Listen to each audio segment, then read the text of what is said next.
Everyone, welcome back to my channel. আমি lip sync Mithu তোমাদের সামনে আবার একটা ভিডিও নিয়ে হাজির হয়ে গেছি। এই দেখো আজকে আমি কি দেখাবো বলো তো। আমি আজকে পোস্ত করব, আর সেটা হবে কি কি দিয়ে পোস্তটা করছি সেটা তোমরা একটু শিখে নাও। সবার বাড়িতেই তো পোস্ত হয়ে থাকে, কিন্তু এটা একটু আমি অন্য টাইপের পোস্ত তৈরি করব। তো প্রথম থেকে দেখতে থাকো, অবশ্যই ভালো লাগবে আর রেসিপিটা শিখে নেবে। আর এই পোস্ত দিয়ে ভাত খেতে কার কার না ভালো লাগে, সবারই ভালো লাগে, আমার তো ভীষণ ভালো লাগে। তো চলো এবার তোমাদের দেখায় আমি পোস্তটা কিভাবে রান্না করেছি, ডাঁটা আলু আর ঝিঙে দিয়ে পোস্ত। তো চলো, প্রথমে আমি নিয়ে নিয়েছি একটা মিক্সি জার, তাতে আমি পোস্ত আর কাঁচা লঙ্কা আর একটু জিরে সব কিছু দিয়ে পেস্ট করে নেব। তার জন্য ব্যবস্থা করে নিচ্ছি। আগে নিয়ে নিচ্ছি, কাটা হয়ে গেছে আমার এখানে আলু, ডাঁটা আর ঝিঙে। ঝিঙে দিয়ে আলু দিয়ে ডাঁটা দিয়ে পোস্ত হবে। আর এই পোস্তটা আমাদের অল্পই হয়, কারণ অল্প হবে, কারণ হচ্ছে আমরা তিনজন মাত্র মানুষ, তাই অল্প স্বল্প করেই রান্না হয়। তাই জন্য দেখো অল্প অল্প কিছু কেটে নিয়েছি। এদিকে মিক্সিতে আমি রেডি করে নিয়েছি পোস্ত, কাঁচা লঙ্কা আর জিরে। জিরে দিয়ে সমস্তটাকে একটু ভালো করে মিক্সিতে পিষিয়ে নেব। আমি একটু জল দিয়ে দেবো এতে, তার আগে জল দিয়ে তারপরে পরিমাণ মতো জল দিয়ে পেস্ট করে নেব। ওটা পেস্ট হয়ে থাকলে খুব ভালো হবে, কারণ পেস্টটা বেশি পিষলে হবে না, ঠিক আছে? একটু আধবাটা করে রাখতে হবে, যাতে একটু কচা কচা ভাব থাকে, ভালো লাগবে তবেই। আর এদিকে দেখো আমি কড়াই বসিয়ে দিয়েছি, কড়াইটা তেতেও গেছে, আমি তেল দিয়ে দিচ্ছি। তেল দিয়ে দেওয়ার পরে আমি তারপর সমস্ত যে আনাজ কাটা আছে, সবজি কাটা আছে, ওগুলো আমি একে একে করে দিয়ে দেবো। তো প্রথমে তেল, অল্প কিছু তেল, আমাদের সরিষার তেলও ব্যবহার হয়, আবার সাদা তেলও, তোমরা যেই তেল ব্যবহার করতে চাও করতে পারো। আমি সরিষার তেল নিয়ে নিয়েছি। আর একে একে আলুগুলো আমি ছেড়ে দিচ্ছি কড়ার মধ্যে। আর এরকম করে কড়ার মধ্যে ভালো করে আলুগুলোকে একটু লালচে লালচে ভাব করে নিতে হবে। তারপরে যা যা লাগবে, নুন একটু, হলুদ একটু দিয়ে নাড়তে থাকতে হবে, ওটাকে নেড়ে নেড়ে একটু লালচে ভাব করে নিতে হবে। তো দেখো আমি নাড়তে থাকছি।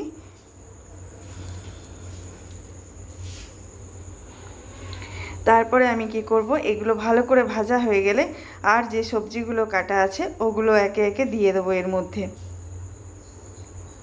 একটু একটু পিঠ খাইয়ে নিতে হবে, কারণ একটু ভাজা হতে হবে, তবেই না আমি সবজিগুলো দিতে পারবো। দেখো তারপরে আমি এই সবজিগুলো দিতে থাকছি এক এক করে।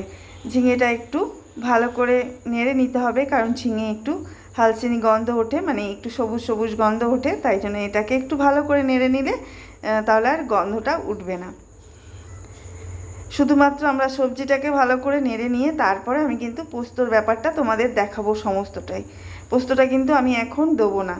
আর এতে একটু কাঁচা সর্ষের তেলও লাগে, সেটাও আমি পরে তোমাদের দেখাবো। সমস্তটা দেখতে থাকো, স্কিপ না করে, অবশ্যই তোমাদের ভালো লাগবে। আর নতুন বন্ধুরা অবশ্যই আমাকে একটু সাবস্ক্রাইব করে নিও, আমার পাশে থেকো, অবশ্যই তোমাদের পাশে আমি থাকবো। এবার আমি দিয়ে দেবো ডাঁটাগুলো। যে ডাঁটা কটা কাটা আছে, আমার বাবু ডাঁটা খায় না, তোমাদের প্রত্যেকবার বলেছি আমার বাবু অনেক কিছুই খেতে চায় না। আমাদের রান্না করা হয় আমার আর মায়ের জন্য শুধুমাত্র, তাই জন্য ডাঁটা কটা দিয়ে দিলাম। সবগুলোকে একটু ভালো করে নেড়ে নেবো, তারপরে তোমাদের দেখাচ্ছি, দেখতে থাকো। আমাদের এটা পেঁয়াজ দেবো না, পেঁয়াজ ছাড়াই আমাদের এটা পোস্তটা হচ্ছে। পেঁয়াজ দিলে আরও সুন্দর টেস্ট হয়, কিন্তু যেহেতু আমাদের আজকে নিরামিষ ছিল, তাই জন্য পেঁয়াজটা দেওয়া হয়নি। আর পোস্ততে পেঁয়াজ যদি বেশি করে দেওয়া হয় আরও বেশি টেস্ট হয়, সেটা সবাই নিশ্চয়ই জানো। সবার বাড়িতেই পোস্ত খাওয়া হয় কম বেশি, আমার বাড়িতেও পোস্তটা বেশি হয়। তাই জন্য যেদিন নিরামিষ হয় সেদিন এমনি এমনি হয়, আর যেদিন একটু হচ্ছে মানে পেঁয়াজ ছাড়া হয় তাহলে কিন্তু এরকমই হয়। দেখো একটু লাল লাল করে ভাজা হয়ে গেছে না, আমি এরপরে একটু জল ঢেলে দেবো। অনেকটা লাল লাল করে ভাজা হয়ে গেছে, সব কিছু সবজিও বেশ সুন্দর করে ভাজা ভাজা হয়ে গেছে। এরকম ভাজা ভাজা হয়ে গেলে একটু নুন দিয়ে রেখেছিলাম আগে থেকে, তারপরে হলুদটা একদম পরিমাণটা কম দেবো, কারণ হলুদটা এতে না দেওয়াটাই ঠিক। পোস্ত যেহেতু সাদা, তাই জন্য সাদা সাদা মতো একটু রান্নাটা হলে আরও টেস্টি দারুণ লাগে দেখতে, কিন্তু আমি দেবো অল্প অল্প, একটু পরিমাণে কম দেবো। দেখো আমি জল ঢেলে দিয়েছি একদম পোস্ততে, ভালো করে সুন্দর করে জল ঢেলে দিতে হবে আর এর মধ্যে একটা ভালোভাবে চাপা করে দিতে হবে। যতটা জল দিলে সেদ্ধটা হবে সেই পরিমাণ জলটা দিয়ে এবার আমি এর মধ্যে একটা ঢাকনা দিয়ে দেবো।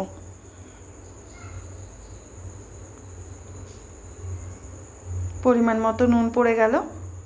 আর দেখো একটু যেন হলুদ হলুদ কালারটা চলে এসেছে না, মনে হচ্ছে যেন আমি হলুদ দিয়েছি ওতে।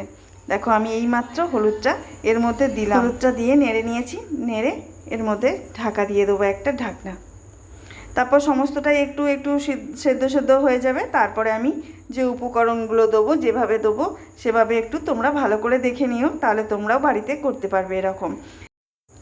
আমার এইদিকে দেখো পোস্ত বাটা হয়ে গেছে অলরেডি। আমি পোস্তটা বেটে নিয়েছি আর একটু সর্ষের তেলের সাথে রেখে দিয়েছি। তো সর্ষের তেলের সাথে রেখে দিয়েছি, এতে কাঁচা সর্ষের তেলটা খুব ইম্পর্টেন্ট জিনিস, একটা টেস্টটা এত সুন্দর বাড়ায়, সেটা কি বলবো, একদম দারুণ লাগে।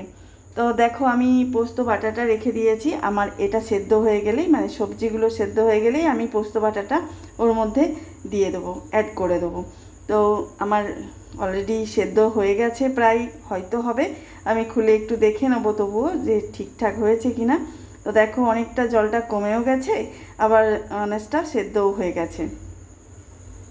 তো এবার আমি পোস্ত বাটাটা দিয়ে দিতেই পারি, কারণ এদিকে সব সেদ্ধ হয়ে গেছে আর জলটা অনেকটা কমে গেছে। আর এতে বেশি জল থাকবে না, জলটাকে অনেকটা শুকিয়ে নিতে হয়, মাখো মাখো মতো হবে। তো তা এর সাথে আমাদের পোস্তর সাথে যদি আমরা একটু মুগের ডাল, গাঢ় গাঢ় মুগের ডাল মতো ঘন ঘন করে করি, তো ভাত তো চেটে পুটে খাবে, তাই না? তো আমি দেখো পোস্তটা এবার এর মধ্যে অ্যাড করে দিচ্ছি। পোস্ত বাটার সাথে একটু সর্ষের তেলও আছে, সেই সর্ষের তেলটাও এর মধ্যে দিয়ে দিচ্ছি। আরও একটু পরিমাণ আমি সর্ষের তেল দেবো, কারণ এইটুকুতে হবে না, কাঁচা তেলটা একটু বেশি পরিমাণ লাগবে। তো দেখো একটু মাখো মাখো হয়ে যাবে পোস্ত বাটাটা দেওয়ার পরে, ঘন ঘন হয়েছে কি না।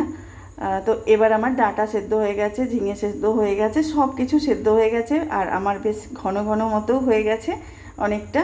এবার আমি নুনটা দেখে নেবো, দেখে নিয়ে আমি নামিয়ে নেবো। তার আগে আমাকে আরেকটা কাজ করতে হবে, যেটা হলো আরেকটু আমাকে সর্ষের তেল অ্যাড করতে হবে এর সাথে, কাঁচা সর্ষের তেল।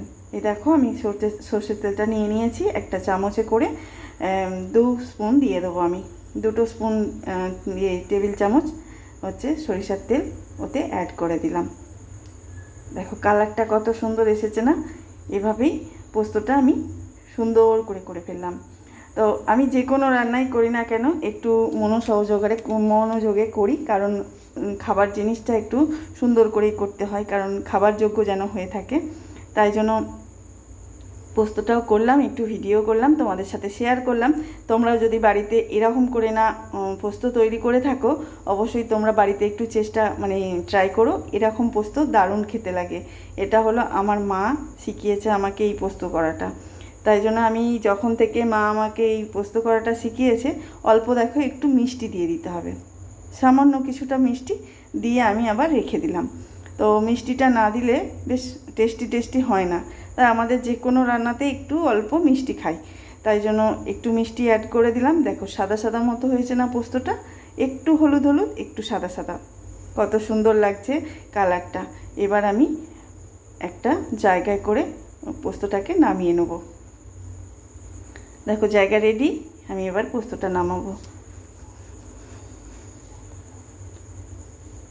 কত সুন্দর গাঢ় গাঢ় হয়েছে না, আর খেতেও সেই রকম দারুণ টেস্টি হয়েছিল। আমি নিজে খেয়েছি, তাই তোমাদেরও বলছি তোমরাও যদি পারো বাড়িতে এরকম টেস্টি পোস্ত তৈরি করে খাও, ঠিক আছে?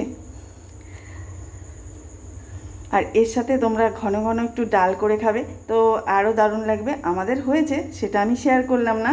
আমাদের যখনই হয় রান্না হয়, পোস্ত হয় আর ঘন ঘন একটু ডাল হয়, যেদিন আমাদের নিরামিষ থাকে। নিরামিষের দিন তো আর কিছু খেতে পারবো না, তো অন্য কিছু খাওয়া যায়, পনির টনির, কিন্তু সেদিনে আমাদের পোস্তটা হয়। পোস্তটা খুব ভালো লাগে আমাদের, আর এভাবে রান্না করলে তো আরও দারুণ লাগে। তোমরাও চেষ্টা করো, অবশ্যই পারবে। দেখো পোস্তর কালারটা কত সুন্দর হয়েছে। তো বন্ধুরা, তাহলে এখানেই আমার ভিডিওটা এন্ড করলাম। তোমরা ভালো থেকো, সুস্থ থেকো আর ভালো ভালো রান্না করে খাও বাড়িতে। টাটা।